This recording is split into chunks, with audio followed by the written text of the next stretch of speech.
mientras que la mayoría en Occidente continúa centrada en lo que está justo frente a sus narices, en las últimas noticias del día o en el ciclo de noticias de 24 horas, especialmente en lo que respecta a las guerras en Ucrania, Rusia y Medio Oriente, entre Israel y casi todo el mundo, hay algo más ocurriendo en el mundo que podría señalar un cambio significativo, incluso un cambio tectónico en el equilibrio de poder y en los centros de gravedad actuales en el mundo. Y podría haber importantes repercusiones para Estados Unidos y el mundo occidental en general. Y no hay nadie mejor para hablar de este tema, averiguar la verdad y lo que realmente está pasando que el profesor John Mearsheimer, un teórico internacional extraordinario, trotamundos, como vamos a descubrir aquí, y una persona increíblemente articulada. John, gracias por venir al programa hoy. Es un placer estar aquí, Danny. Bueno, antes de profundizar en este tema que me interesa mucho y tengo muchas ganas de escuchar algunas de tus observaciones sobre estos asuntos, refiriéndome a mi comentario sobre Trotamundos, acabas de regresar de un viaje bastante sustancial por algunas de las partes más importantes del mundo. Estuviste en China. Diste varias conferencias en uno de sus principales centros de pensamiento relacionados con el gobierno y en varias universidades.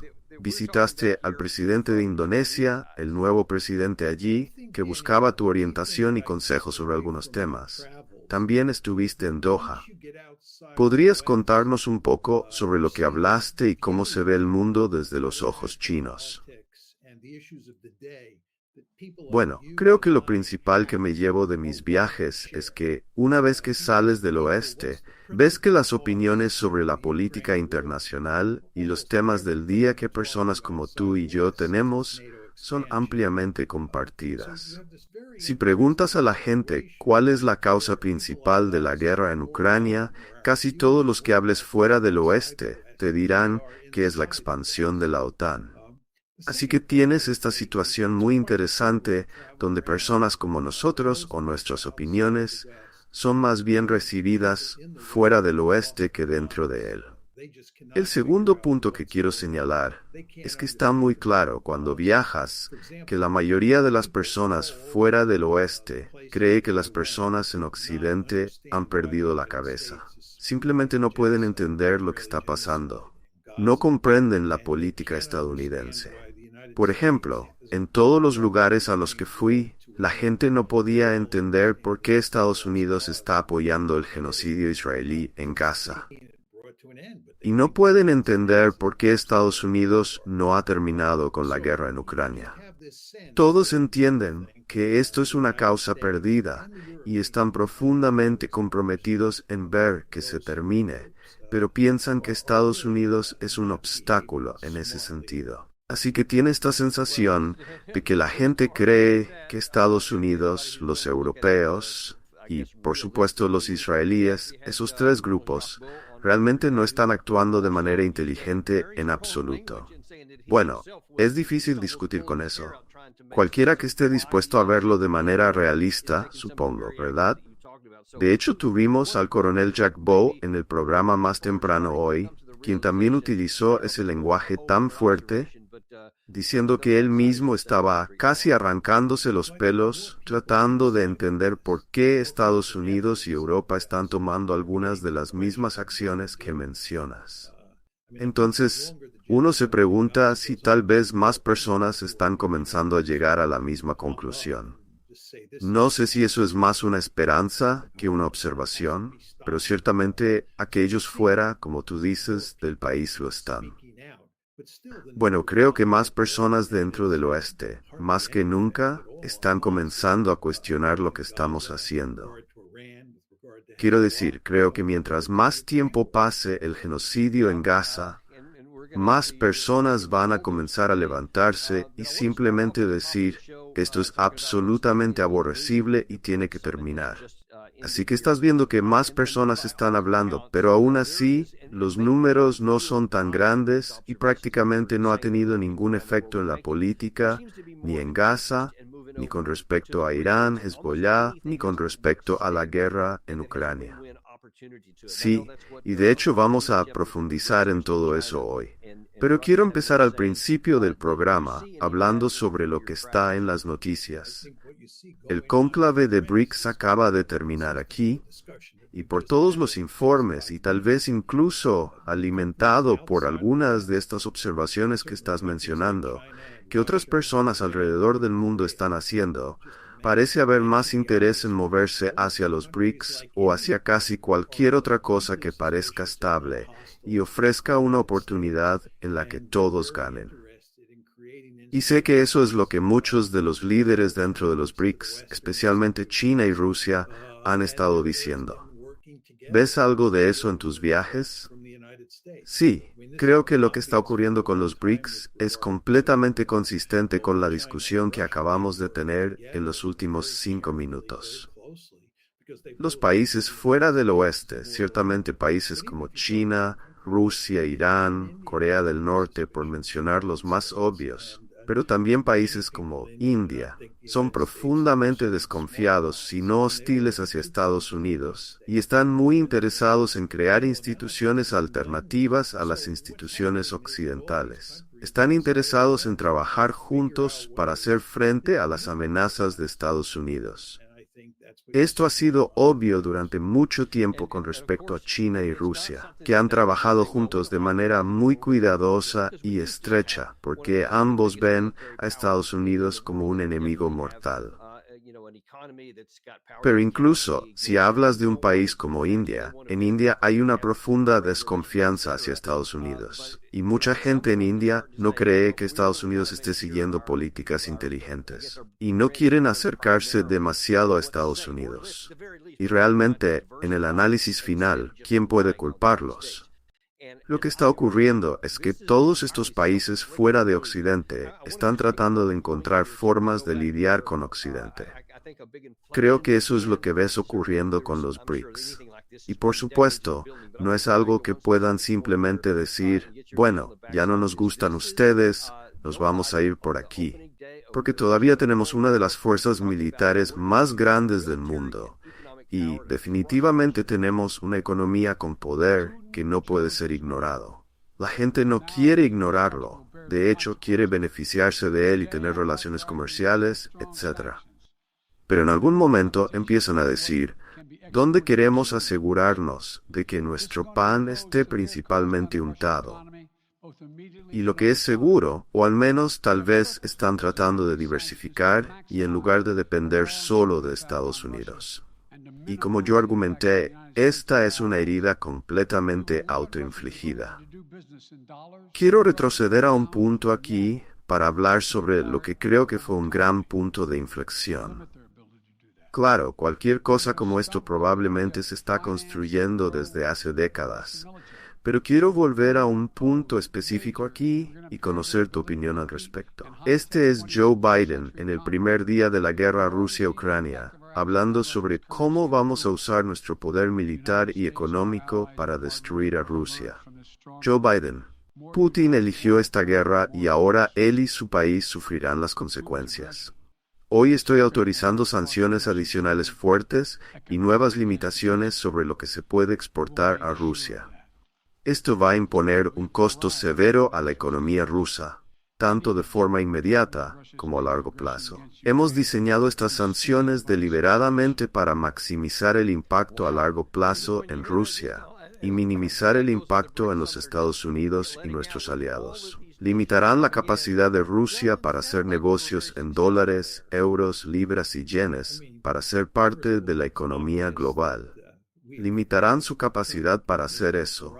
Vamos a frenar la capacidad de financiar y hacer crecer el ejército ruso. Vamos a imponer medidas importantes y vamos a afectar su capacidad para competir en la economía de alta tecnología del siglo XXI.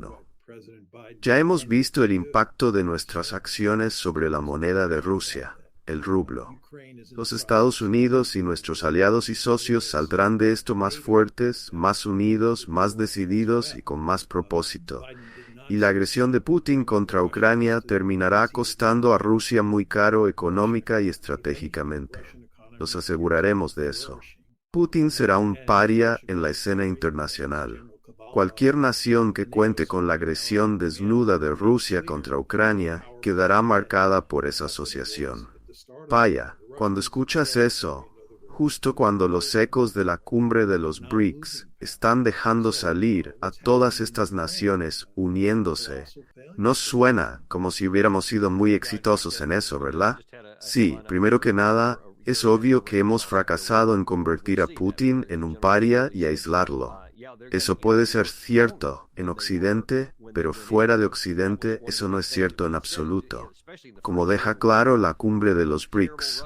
Además, está bastante claro que la política estadounidense en Ucrania, contraria a lo que el presidente Biden pretendía hacer, ha fracasado. Casi no hay duda de eso.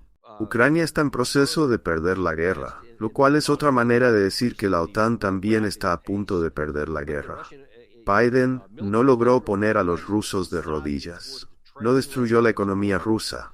De hecho, la economía rusa parece estar prosperando. Y el ejército ruso, como ha dejado claro el general Kavoli, el comandante supremo aliado de la OTAN, es más poderoso hoy que al inicio de la guerra.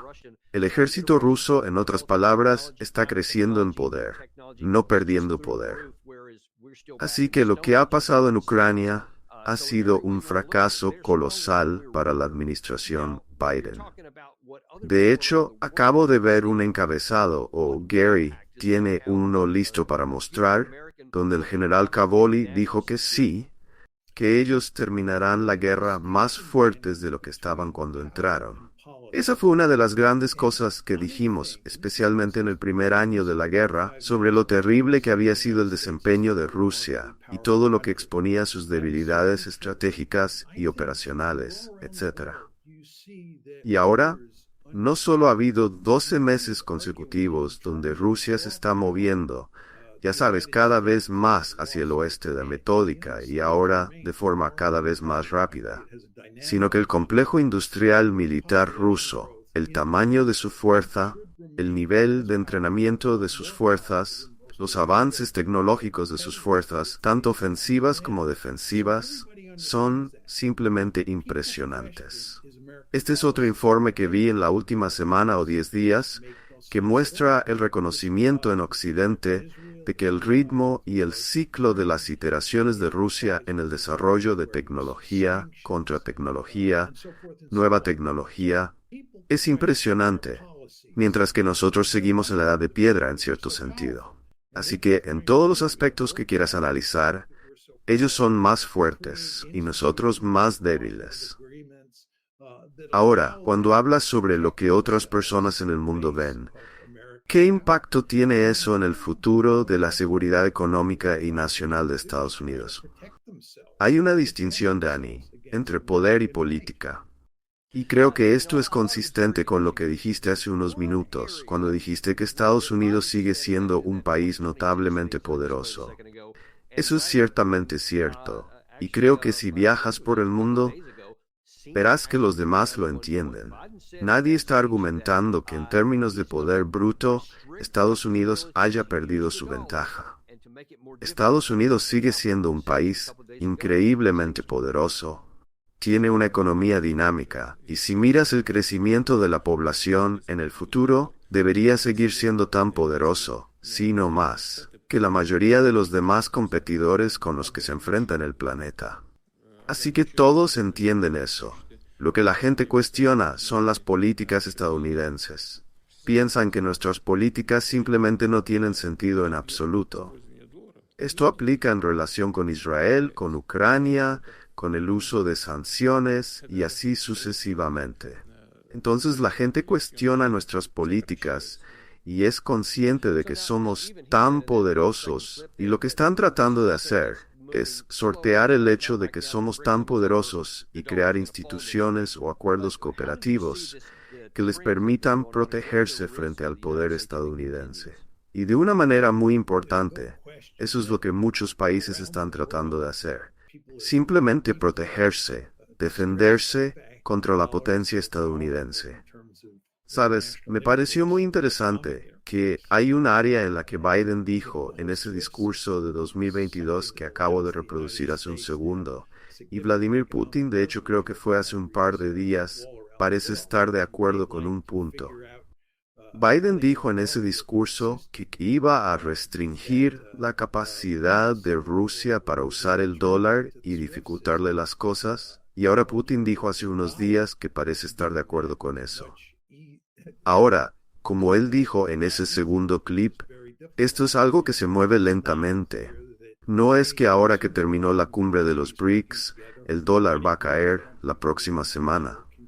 Pero, ¿cómo ve estas tendencias que han estado ocurriendo y cuáles son los riesgos para Estados Unidos si esto continúa?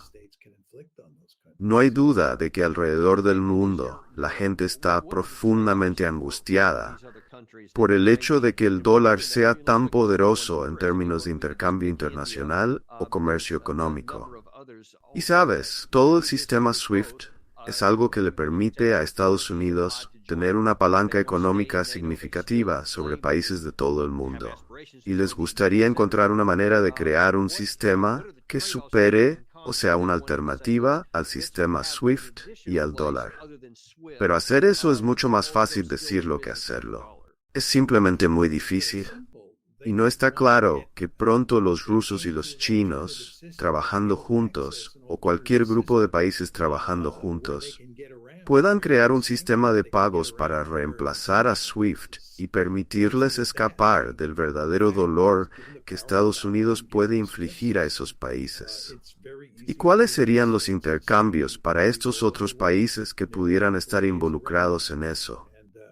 Vamos a ver algunos de los BRICS. Podemos simplemente tomar a India, pero también hay varios otros que quieren hacer negocios con ambos. Incluso puedes tomar a Turquía. Turquía ha solicitado unirse, quieren quedarse en la OTAN, todavía afirman que tienen aspiraciones de unirse a la UE, etc.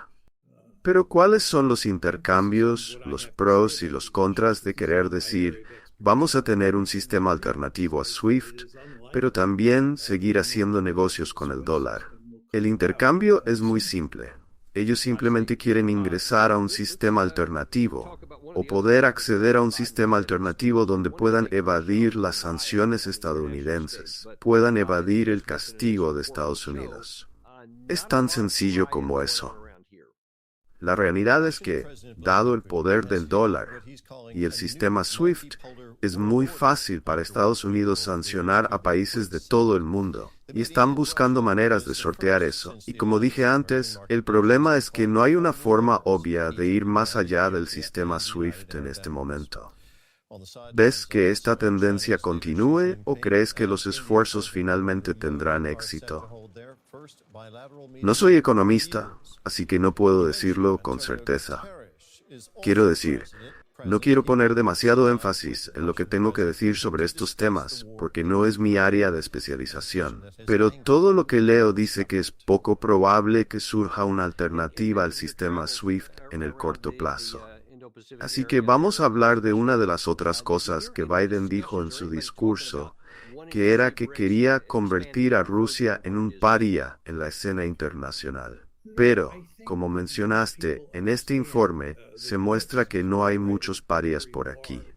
El presidente ruso Vladimir Putin ha elogiado lo que él llama un nuevo orden mundial multipolar después de dar la bienvenida a los líderes mundiales a la cumbre de los BRICS.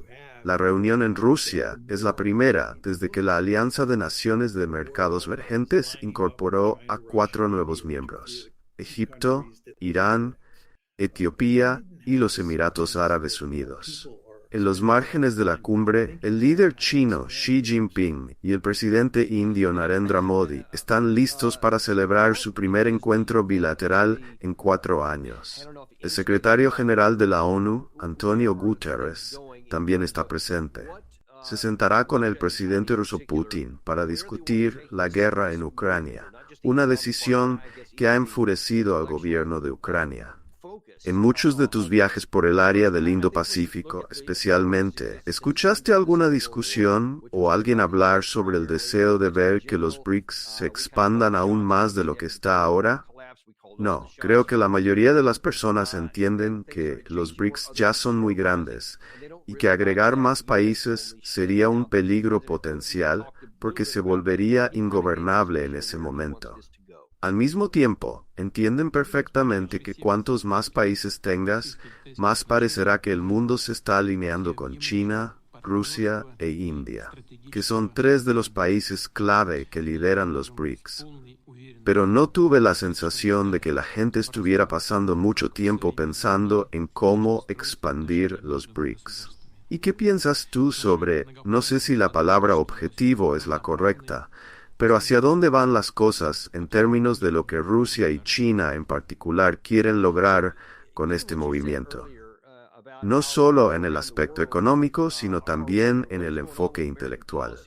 Porque creo que cuando miras el mundo que ha existido desde el final de la Segunda Guerra Mundial, que fue liderado principalmente por Estados Unidos y Occidente en general, nosotros éramos quienes dábamos las órdenes. Obviamente, después del colapso de la Guerra Fría, dábamos todas las órdenes durante algunos años, y luego las cosas comenzaron a cambiar, donde otras personas empezaron a surgir y no les gustó mucho ese cambio. Ahora, el presidente Putin habló un poco sobre eso, donde dio su visión de hacia dónde quiere que se dirija esto.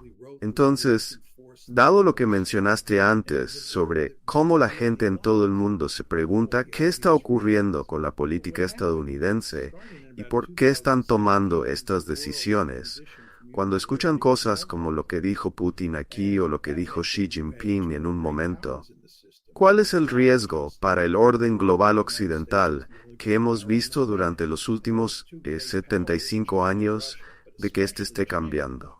No hay duda de que el orden internacional que existió desde 1991, después de la Guerra Fría, hasta aproximadamente 2017, se está desmoronando. Ese orden basado en reglas, como nos gusta llamarlo, estaba dominado por Estados Unidos. Estados Unidos básicamente escribía las reglas, las aplicaba, y era un orden que realmente nos gustaba por todas las razones obvias. Pero lo que sucedió es que a partir de 2017, el mundo pasó de la unipolaridad a la multipolaridad. Y eso significó que aparecieron dos grandes potencias más en el sistema. Ya no era un mundo unipolar, donde Estados Unidos era la única gran potencia en el planeta. Y esas dos grandes potencias, China y Rusia, especialmente China, estaban interesadas en alterar el orden, porque un orden se trata de reglas, se trata de las instituciones que conforman el orden. Y los chinos querían reescribir las reglas, querían crear algunas instituciones nuevas.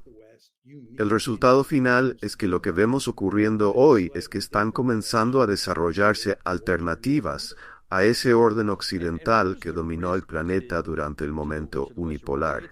Y los BRICS son un ejemplo perfecto de esto. BRICS es una institución poderosa, una institución en crecimiento, y lo que Putin, Xi Jinping y Modi, por no mencionar a todos los demás miembros de BRICS, quieren hacer es fortalecer esa institución con el paso del tiempo. Esto nos lleva a nuestra discusión anterior sobre la incorporación de nuevos miembros, que conlleva peligros potenciales, y también sobre encontrar una alternativa al sistema SWIFT, entre otras cosas. Estos líderes fuera de Occidente entienden perfectamente que si vas a competir con Occidente, necesitas instituciones para hacerlo. O dicho de otro modo, necesitas crear un orden alternativo. Dani, ¿y cuál es el riesgo para el mundo occidental?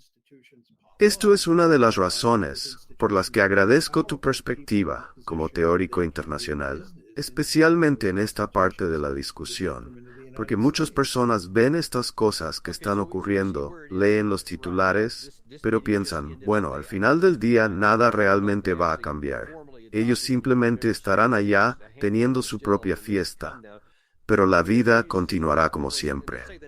Si pudieras explicarnos cuál es el significado de este posible cambio y hacia dónde crees que se dirige. John, el hecho es que hay muchos otros países que se están conectando a un orden alternativo, y hay estas instituciones alternativas que Estados Unidos no controla. Es de interés de Estados Unidos dominar casi todas las instituciones que existen en el planeta. Somos un estado muy poderoso y por eso nos gusta la unipolaridad. Pero una vez que surgen otras instituciones y esas instituciones se vuelven poderosas, la gente se encuentra en una posición en la que pueden hacer negocios dentro de esas instituciones en detrimento de Estados Unidos. Entonces, vemos dónde estamos ahora mismo. Esta reunión acaba de concluir. Creo, no sé si realmente adoptaron formalmente a nuevos miembros aquí, pero creo que hay un puñado que todavía está en la lista para entrar. ¿Dónde ves que esto se dirige en los próximos 5 años? Es muy difícil decirlo. BRICS es una institución bastante formidable y van a trabajar arduamente para hacerla más formidable con el paso del tiempo. Y si Estados Unidos continúa comportándose de la manera en que se ha comportado en los últimos años, esto contribuirá en gran medida a que países como Rusia, China e India conviertan a BRICS en una institución aún más formidable. Pero creo que BRICS no va a desaparecer. Si acaso, es probable que se vuelva más poderoso con el paso del tiempo. Y esto creará problemas para Estados Unidos. Recuerda, por ejemplo, que Turquía, que es miembro de la OTAN y ha estado firmemente incrustado en Occidente desde el final de la Segunda Guerra Mundial, ahora está solicitando ingresar a BRICS. Y esto no es algo que haga feliz a Estados Unidos. Creo que Turquía está solicitando entrar, pero no creo que la adhesión haya sido finalizada todavía. Correcto. Creo que es una solicitud formal, pero no creo que haya sido finalizada. Otra cosa que me gustaría preguntarte, relacionada con tus actividades como trotamundos, no solo en este viaje actual, sino quizás en los recientes, y quizás llegando al punto que acabas de mencionar sobre cómo nuestras acciones están acelerando este cambio. Cuando la gente en todo el mundo con la que has hablado ve que Estados Unidos apoya ciegamente a Ucrania en su guerra contra Rusia, ignorando todas las realidades tácticas y simplemente continúa financiándola para prolongar la guerra, al mismo tiempo que da a Israel todo lo que quiere, a pesar de que muchos organismos internacionales han dicho que esto es un genocidio que puedes ver con tus propios ojos. Niños siendo asesinados y explotados a diario, enviando más armas a Taiwán, enviando barcos a través del estrecho de Taiwán por todas partes, sin mencionar esas 700 u 800 bases que tenemos alrededor del mundo. Cuando ven eso, y luego ven, por otro lado, comentarios de Xi Jinping como estos. Xi Jinping, debemos defender 3 principios clave. No expansión de los campos de batalla, no escalada de las hostilidades y no avivar las llamas, y esforzarnos por una desescalada rápida de la situación. Mientras la situación humanitaria en Gaza continúa deteriorándose, las llamas de la guerra se han reavivado una vez más en el Líbano, y los conflictos están escalando entre las partes. Debemos promover un alto al fuego inmediato y el fin de las matanzas. Debemos hacer esfuerzos ininterrumpidos hacia una resolución integral, justa y duradera de la cuestión palestina. Entonces tienes a China queriendo decir, oigan, calmemos las cosas, busquemos una forma pacífica de seguir adelante. Ven que China, aparte de algunas de sus acciones agresivas en el Mar del Sur de China, que no son acciones militares letales, no la ven comenzando guerras por todo el mundo. Está esto empezando ya sea en el sur global, en la región de Asia-Pacífico, etc. Está haciendo que la gente piense, ¿saben qué? Yo preferiría en una dirección hacia alguien que quiera la paz, en lugar de este otro que siempre está intentando matar a todos. La respuesta es simple. Sí. ¿Y cuáles son las posibles ramificaciones de eso a futuro? Volviendo a la conversación inicial sobre que la gente no le gusta nuestra política. ¿Hay alguna ramificación de eso? Es decir, o la gente simplemente tiene que decir, bueno, les guste o no, así somos, y van a tener que aguantarlo. ¿hay algún inconveniente para Estados Unidos en esto? Porque hemos hablado bastante sobre cómo estos países están tratando de crear instituciones alternativas a las instituciones estadounidenses. En otras palabras, están tratando de crear un orden alternativo. Además, esto está creando todo tipo de problemas para nuestra diplomacia. Estados Unidos quisiera tener mejores relaciones con India. Querría que India apoyara a Ucrania y otros temas. Pero los indios desconfían profundamente de involucrarse demasiado con nosotros. Además, esto crea todo tipo de problemas para nosotros en el Medio Oriente con respecto a Irán, Arabia Saudita y los estados del Golfo. Podrías entender esa forma de pensar. Pero para mí, y sé que también es cierto para ti, está claro que el balance de poder desplazado decidió decididamente a favor de los rusos, y que si acaso Ucrania simplemente perderá más y más con el paso del tiempo. Uno pensaría que, en esas circunstancias, la administración Biden estaría buscando diplomacia, tratando de encontrar algún tipo de solución diplomática que pueda poner fin a esta guerra y minimizar el daño que se le hace a Ucrania y a la OTAN. Pero no lo estamos haciendo. Así que lo que vemos es que estamos en una situación donde la guerra en Ucrania continúa volviéndose en contra de nosotros y en contra de los ucranianos. Pero seguimos cavando más profundo. No recurrimos a la diplomacia, simplemente seguimos alimentando la guerra tanto como podemos. Y cuando sumas todo esto, uno solo puede preguntarse, ¿qué están pensando estas personas? Esto simplemente no tiene sentido en absoluto. Sí, uno se pregunta si quizás la realidad está empezando a caer en algunas personas. Al menos no hemos adoptado algunas de las peores posiciones. Podríamos haber visto recientemente, por ejemplo, a Volodymyr Zelensky venir a Washington en la cumbre de Washington en el 75 aniversario de la cumbre de la OTAN, buscando obtener algún tipo de mapa o compromiso de lo que necesitarían para ingresar a la membresía de la OTAN. Quería algunos compromisos, pero no obtuvo nada. Luego volvió a la Asamblea General de la ONU buscando obtener permiso para usar cohetes de largo alcance, con la esperanza de que la OTAN lo aceptara. Tampoco obtuvo nada. Y luego, creo que hace una semana o algo así, a su Rada, Parlamento, presentó su plan de victoria, que tenía como punto número 1, unirse a la OTAN ahora. En respuesta a esto, hasta ahora, todos han sido bastante fríos al respecto. Y cuando se le preguntó específicamente al nuevo secretario general de la OTAN, añadió lo siguiente: pero el plan de victoria no se trata solo de una invitación para convertirse en miembro de la OTAN. El plan de victoria tiene más elementos, como el presidente Zelensky explicó hoy a su parlamento. Esto es siempre parte de un debate que está en curso. Lo que he dejado claro en Kiev es que en última instancia, la membresía de la OTAN es un derecho soberano que tiene cada nación que forma parte de nuestra geografía, y los únicos que deciden sobre esto son los 32 miembros ya existentes de la OTAN y el país que quiere unirse a la OTAN. Por lo tanto, que no haya duda de que Putin o Rusia no tienen voto sobre esto, no tienen veto sobre esto. Realmente es una discusión que está en curso entre nosotros y Ucrania. Es interesante notar que no dijo nada sobre algunos de los miembros de la OTAN que están dispuestos a decir no, siendo los más destacados Viktor Orbán de Hungría y Fico de Eslovaquia, entre otros. Tal vez incluso Estados Unidos y Alemania no están dispuestos a decir que sí, pero en realidad no respondió la pregunta de si la OTAN dejará que Ucrania se una o no.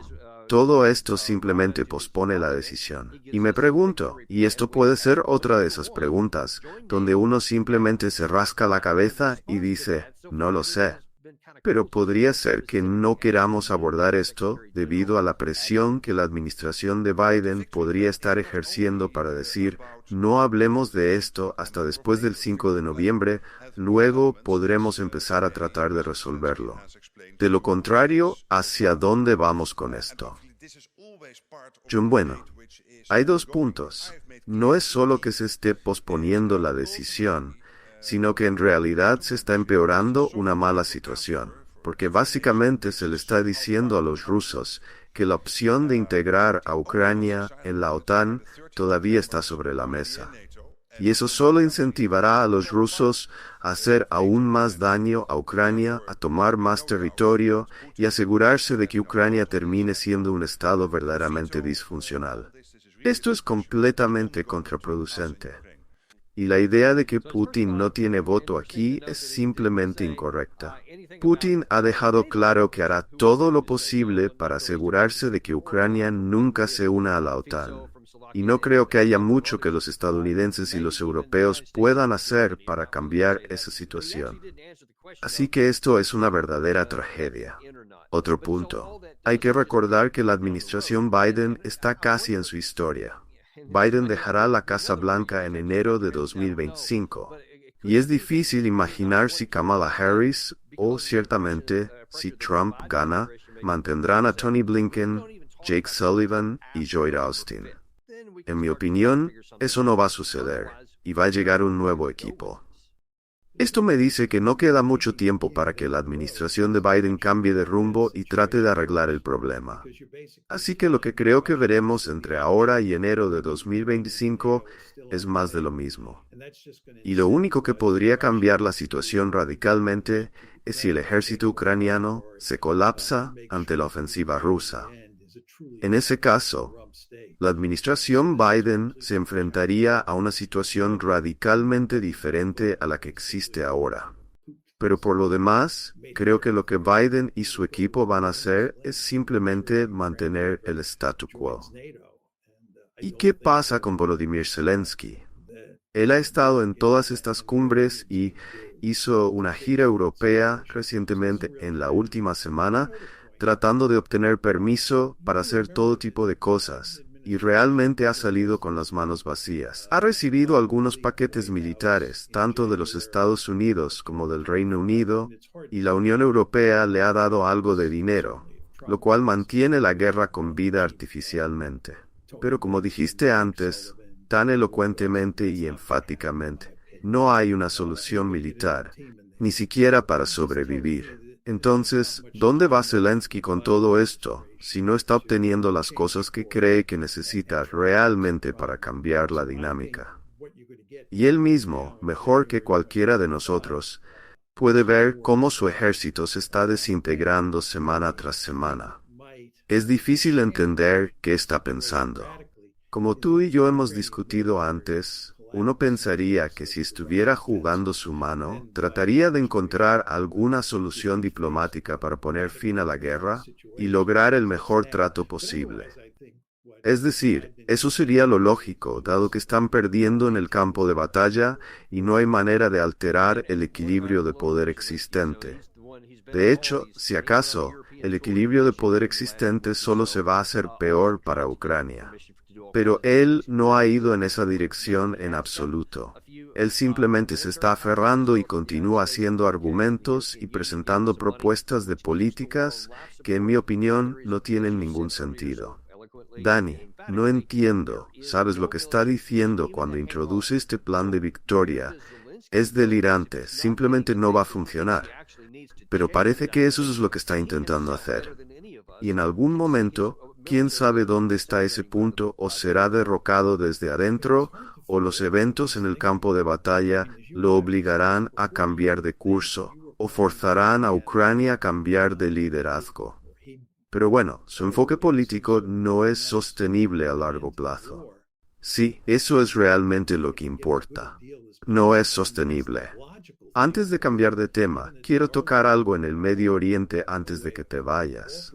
Pero la última cosa que me pregunto es si tal vez puedas proporcionar alguna razón, incluso plausible, detrás de lo que Zelensky y el lado ucraniano han estado haciendo en esta ofensiva de Kherson. Ahora, cuando esto comenzó, en el agosto 1, supuestamente era para hacerle daño a Rusia, para mostrarles que íbamos a llevar la guerra a su propio territorio y hacer que tuvieran que redeplegar fuerzas desde el frente este. Bueno, eso fue un fracaso espectacular, porque los rusos han continuado, de hecho, desde ese tiempo. Es irónico, el ritmo de operaciones rusas en el este ha aumentado, y el número de kilómetros cuadrados que han recapturado ha aumentado más rápidamente que antes de esta operación en Kherson. Mientras tanto, si observas la operación de Kherson en sí, sigue reduciéndose, y parece que Rusia está intentando ir por el cuello de esa región para cortar las rutas de reabastecimiento que tenían dentro de allí. No hay nada que puedan hacer sino beneficiarse de esto. Y sin embargo, en lugar de retirar sus tropas y llevarlas de vuelta a algunos de estos otros frentes que están colapsando más rápido, siguen enviando refuerzos, logística y todo lo demás a esta zona. ¿Qué posible razón crees que podrían tener para hacer esto? Es muy difícil de decir. Es decir, nunca tuve claro por qué invadieron Kherson en primer lugar. Recuerda que en una guerra como la que está ocurriendo en Ucrania, es mejor estar a la defensiva que a la ofensiva. Si estás a la defensiva, puedes estar en una trinchera o en un agujero de zorro, y tienes mucha protección. Si estás a la ofensiva, estás en campo abierto y eres vulnerable a la artillería y el poder aéreo del adversario. Así que si yo estuviera jugando la mano de Ucrania, no querría tomar la ofensiva, a menos que fuera absolutamente necesario, y querría permanecer a la defensiva. Pero lo que los ucranianos han hecho al invadir la región de Kherson es ir a la ofensiva, y el resultado final es que han perdido una cantidad masiva de vehículos blindados y artillería, y han sido masacrados una gran cantidad de soldados rusos. Y al mismo tiempo, como decías, Dani, han retirado tropas del frente este, donde eran muy necesarias. Se han debilitado en el frente este y han permitido que los rusos ganen más territorio que nunca. Y no solo han ganado más territorio, sino que han matado a más ucranianos que nunca, porque están más mal superados en número en el frente este que antes de la defensa de Kherson. Así que en términos de la proporción de bajas, esta ofensiva en la región de Kherson, si acaso, solo cambió la relación de bajas a favor de Rusia aún más que antes de que comenzara la operación. Así que simplemente no tiene ningún sentido. Y uno podría argumentar, y esto es lo que está sugiriendo, que lo que deberían haber hecho es retirarse de Kherson y solidificar su frontera con Rusia en esa región y enviar las tropas restantes al frente este, donde podrían tal vez ayudar a frenar el avance ruso allí. Sí, esto me parece lo lógico que deberían haber hecho. Si yo hubiera estado al mando, por cierto, en 2023, no habría lanzado la famosa ofensiva de contraofensiva que comenzaron en junio de 2023 y que duró hasta el otoño de 2023. Esa, por supuesto, fue un fracaso rotundo en términos de captura de territorio, que fue lo que la mayoría de la gente observó. Pero el punto más importante es que los ucranianos entonces estaban a la ofensiva. Y, de nuevo, cuando estás a la ofensiva y estás en campo abierto, eres vulnerable a los drones rusos, la artillería rusa y el poder aéreo ruso. Vas a morir en grandes cantidades, y eso es exactamente lo que sucedió. Sí. Y nuevamente, básicamente tomaron la ofensiva de nuevo cuando lanzaron la ofensiva de Kherson. Y de nuevo, no creo que esto tuviera sentido estratégico. Ahora, no he visto nada, solo me preguntaba si tal vez viste algo que yo no vi. Dani, quiero cambiar de tema y hablar un poco sobre el Medio Oriente, en el poco tiempo que nos queda aquí. Creo que antes de salir al aire, tú y yo hablamos brevemente sobre este informe de inteligencia que supuestamente fue filtrado, mostrando que Israel se estaba preparando para lanzar una gran ofensiva potencial contra Irán. Y ha habido algunas preguntas de cómo no se ha lanzado este ataque desde el 1 de octubre que vino de Irán. Tal vez esta inteligencia haya evitado que Israel realice el ataque. ¿Qué piensas sobre eso?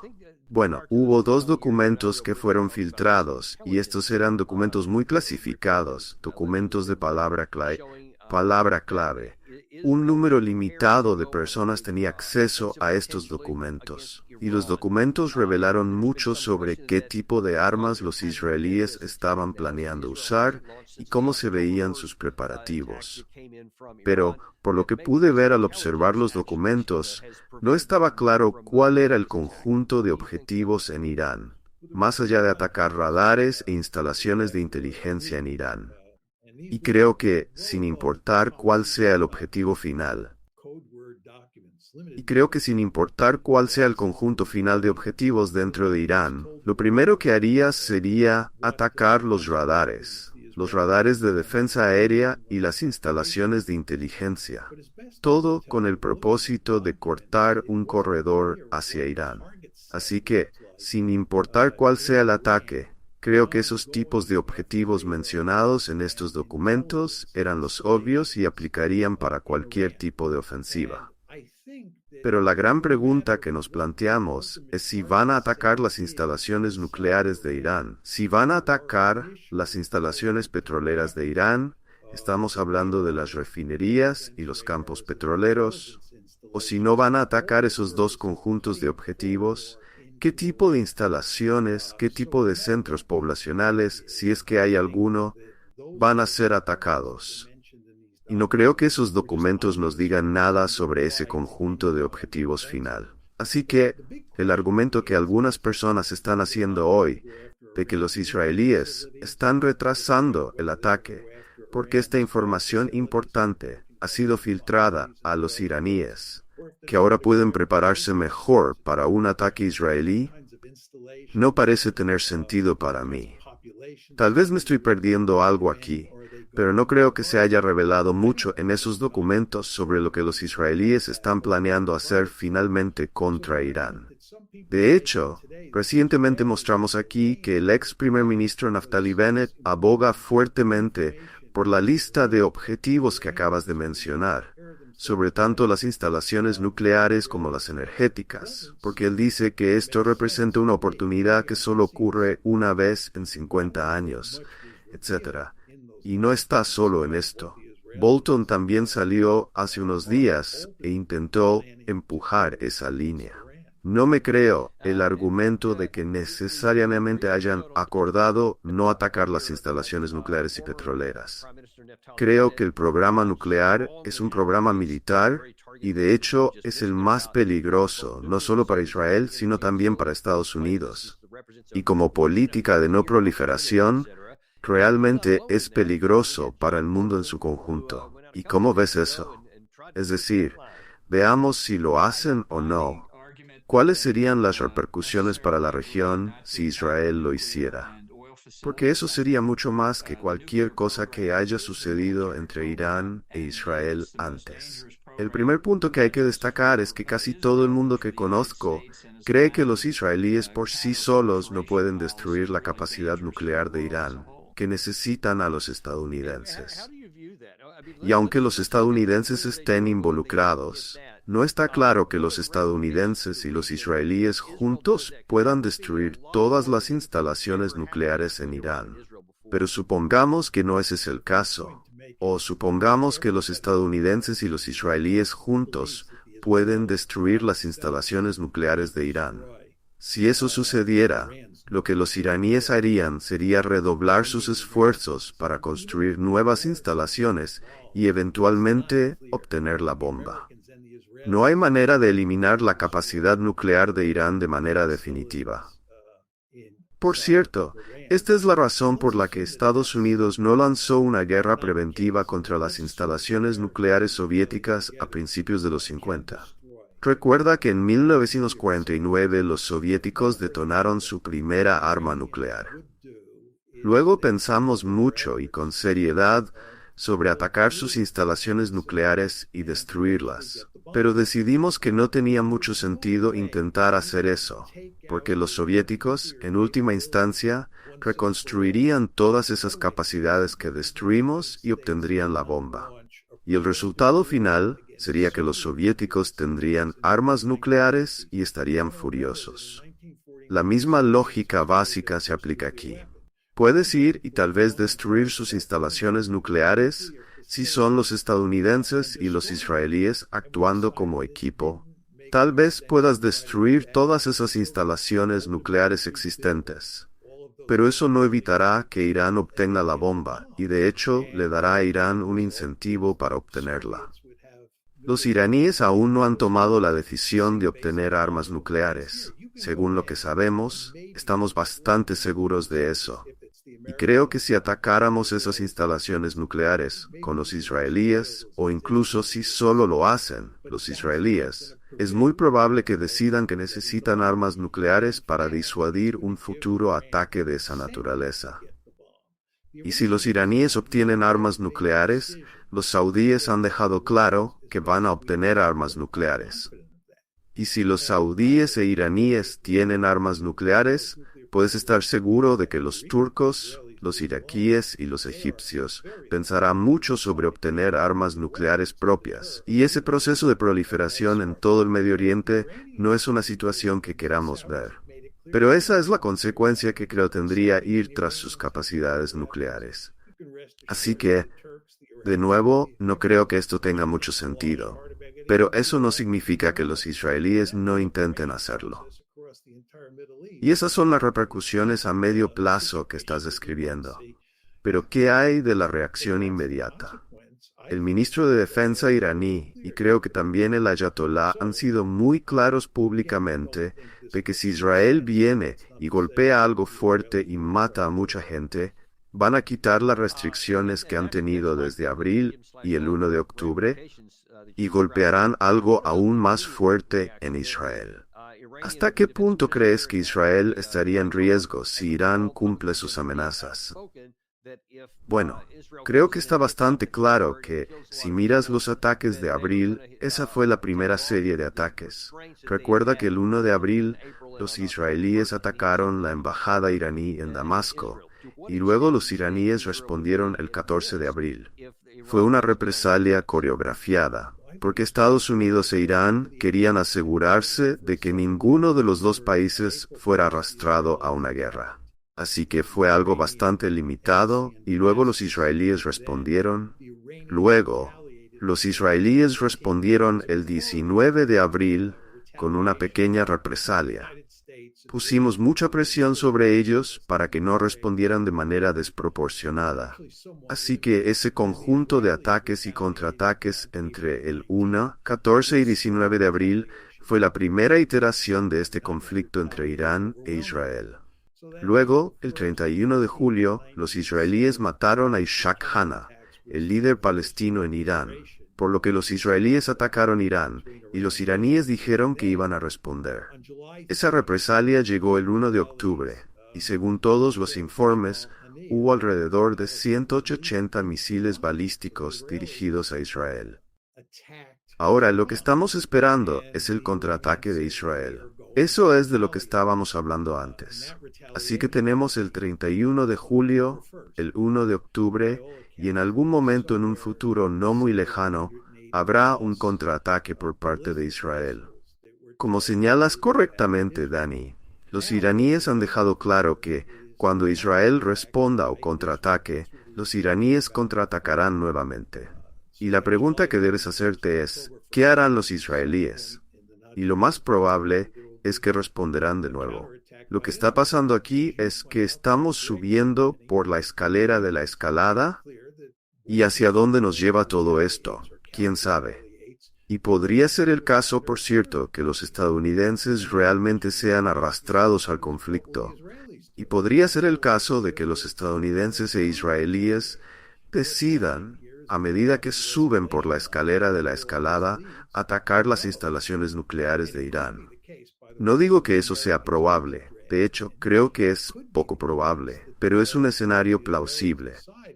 Pero, en términos más generales, es muy difícil decir cómo terminaremos esta escalada entre las dos partes, lo que por supuesto los israelíes han planeado desde el principio. Es muy importante entender esto cuando hablamos de los ataques de abril y los más recientes, que ambos fueron iniciados por Israel, porque Israel está profundamente comprometido en arrastrar a Estados Unidos e Irán a una guerra abierta. Y los iraníes Y los estadounidenses hasta ahora han estado profundamente interesados en evitar eso, en no hacer eso. Pero cuéntame algo desde el punto de vista israelí. Hablaste un poco antes de que muchas personas alrededor del mundo están desconcertadas por las políticas de estos Estados Unidos y lo que están haciendo. Yo tendría que incluirme en esa categoría sobre lo que están haciendo los israelíes, porque si solo se tratara de decidir si deben o no atacar a Irán, creo que sería una idea terrible. Justamente por lo que acabas de decir, no hay un objetivo claro, no hay un plan final. Es como si fuéramos a seguir con un juego de ojo por ojo, y probablemente cada ronda se eleve más y más, pero no es el único juego que está sucediendo. Quiero decir, siguen luchando contra Hamas en la Franja de Gaza, ahora, en el 13º mes, tienen esta situación sin fin con los hutíes en Yemen, y luego hay violencia creciente en Cisjordania, y ahora también en el sur del Líbano. Esto aparentemente es mucho más que solo limpiar la frontera, como dijo Yoav Gant. Y cuando miras el mapa de las áreas donde han dado órdenes para evacuar, está muy arriba, en el sur del Líbano. Y por supuesto, hay muchas personas en Israel que afirman que quieren ocupar esa tierra, no solo sacando a Hezbollah, sino que en realidad quieren tomarla. No sé si eso va a suceder, pero solo mirando desde el punto de vista militar, todas esas frentes diferentes en las que ya se han comprometido, ya sea que nosotros entremos o no, ¿cómo puede Israel realmente salir de estos conflictos? Bueno, déjame tomar lo que dijiste y ponerlo en un contexto más amplio. Yo interpreto lo que dices correctamente, que los israelíes no han prevalecido en Gaza, no han prevalecido contra los hutíes, no han prevalecido contra Hezbollah, y en los tres casos no hay evidencia de que vayan a prevalecer en el corto plazo. Entonces la pregunta es, ¿por qué inician una guerra contra Irán? Porque creo que tú y yo estamos de acuerdo en que no hay manera de que puedan ganar una guerra contra Irán de manera significativa. Los israelíes están hablando de reordenar el Medio Oriente, creando un nuevo Medio Oriente que sea favorable a Israel. Esto es delirante.